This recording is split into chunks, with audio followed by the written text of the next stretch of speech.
We're going to move on now to that remarkable survival story. Sheryl Powell was lost in the California wilderness for 4 days before she was found alive in a ravine. Amy's going to speak to her in a moment. First, let's go to Will Carr, who's on the scene where she went missing in Bishop, California. Good morning, Will.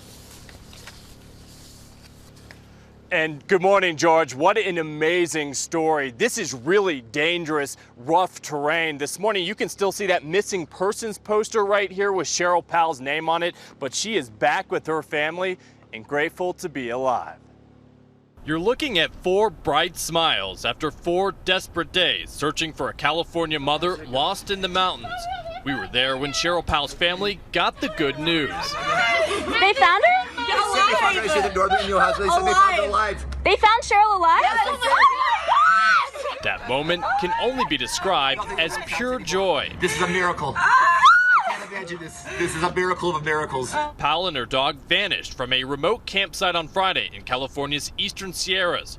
Her husband went to move their car. When he got back, Powell was gone. Her family says a man with a knife threatened her, so she ran for safety and got lost. For days, Powell, an experienced hiker, and her dog survived in the rugged terrain without any supplies. She found water and she ate a cactus, the inner fruit of it. Using thermal imaging from the air and dogs on the ground, search crews combed the dangerous terrain. On Monday, rescuers first found Miley, that 5-pound Yorkie poo. A short time later, they found Sheryl. She's alive! Oh my God. Back together this morning, the Powell family is embracing what they say is the happiest day of their lives. I have to say, it is so uplifting to cover a story with such a positive ending. As for that suspect, authorities say this is an ongoing investigation. Amy. Will, thank you. Sheryl, her husband Joseph, and her children Farah and Greg join us now. Thanks for being with us this morning, Sheryl. And I want to say we're so happy you're alive and well. Tell us how you're doing this morning.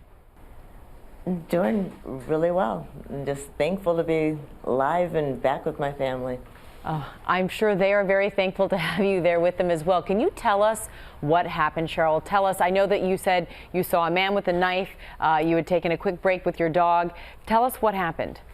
So I really hadn't planned to be gone for more than a few minutes. I told my husband I'd be back in 10. He was parking the car, getting us set up, getting ready to get us set up for the camping trip that we were going to take. And I just hadn't been real familiar with the area that we were camping in. I thought I wanted to take a look around with my dog. And Miley, my dog, and I went off together and never quite made it back as soon as I thought I was going to. No one can even really imagine what that must have been like for those 4 days, but you were afraid for your life at a moment with that man and the knife. Can you tell me what you saw? I know that police are investigating what you told them, but can you give us a sense of what that moment was like? All of a sudden, some guy pops out from behind a tree or something. He'd been observing me, and it was scary. I just was really very nervous about the fact that he was threatening to do my dog harm. And, just if we made noise, if we yelled out, that he was going to use it on us. And I tried to be compliant until I had the chance to run. And I took off with my dog. And we just ran in a different direction than I knew my husband was, because the guy was between me and my husband, so I went the other way. And then you realized you were lost. Exactly. So I had gone really very fast for me. I don't usually hike that fast, but I do hike a lot. And so I didn't feel like my legs weren't steady, but I just realized I wasn't sure where I was because I'd been running out of fear. And when I did realize that I was in another canyon, I ended up in a completely another canyon than my family was, I knew how horrible it must be for them. Joseph, I know that you went immediately searching for Sheryl, for your wife, when you realized she wasn't nearby. Tell me what that search was like and how you were feeling as you eventually had to call in police. I started yelling for her name. It would be very atypical for her not to be there when I'm pulling to the spot, but I wasn't too concerned right away. Then I started screaming her name, and after about 5 or 10 minutes, I realized something was seriously wrong. I didn't think at that point she had been attempted for a sexual assault. I didn't know that had gone on at this point.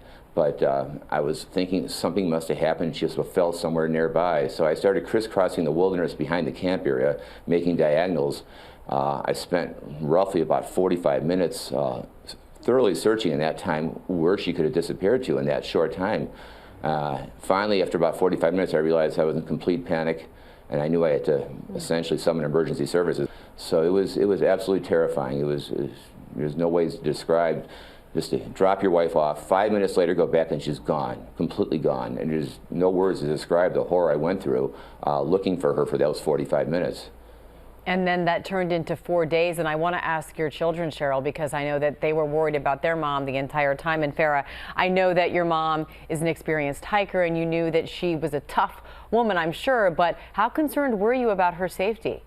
I mean, I was really concerned. Every day that went on got harder and harder. Initially, you know, we were like, my mom's gonna be okay. She is really experienced. The longer that, you know, search and rescue and the dogs and we weren't finding anything, the more we felt like there was foul play involved and the more concerned we got. Greg, tell me about the moment when you found out your mom had survived and she was being rescued. So just before that, we had found out about Miley, and then so there was just a glimmer of hope right there. It had already been like 4 days almost fully without any clues, so that was the first moment. And then less than like 2 hours later, we heard that news, and we all just, you know, just jumped in a circle screaming together. It was just amazing. How is Miley doing?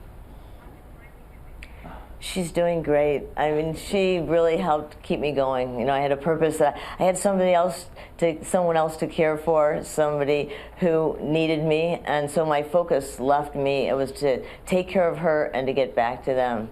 So I was, you know, cut up and scratched up a bit, but you know, it was to keep her warm, to keep her safe, and she helped keep me warm. And also, in a strange twist of fate, Miley actually potentially saved her life, because at one point when my wife could no longer take care of her and restrain her and went off on her own, somehow Miley escaped the restraint, which we have no idea, and she was found. And if she wasn't found, they would not look in that area more for my wife. So it's really strange and beautiful how that worked out, that Miley potentially was the savior here. And search and rescue heard Miley barking. Yeah, they heard her. They heard her, so it's really incredible. Miley's the hero. Miley's the hero. We're glad Miley, you and Sheryl are safe and sound this morning, and I know you guys are going to continue to celebrate. Thanks so much for being with us this morning. All right. Thank you. Yeah. Miley's the shero. Right? Enjoying a well-deserved nap. Yes, exactly. Thank you for that, Amy. Hi, everyone. George Stephanopoulos here. Thanks for checking out the ABC News YouTube channel. If you'd like to get more videos, show highlights, and watch live event coverage, click on the right over here to subscribe to our channel. And don't forget to download the ABC News app for breaking news alerts. Thanks for watching.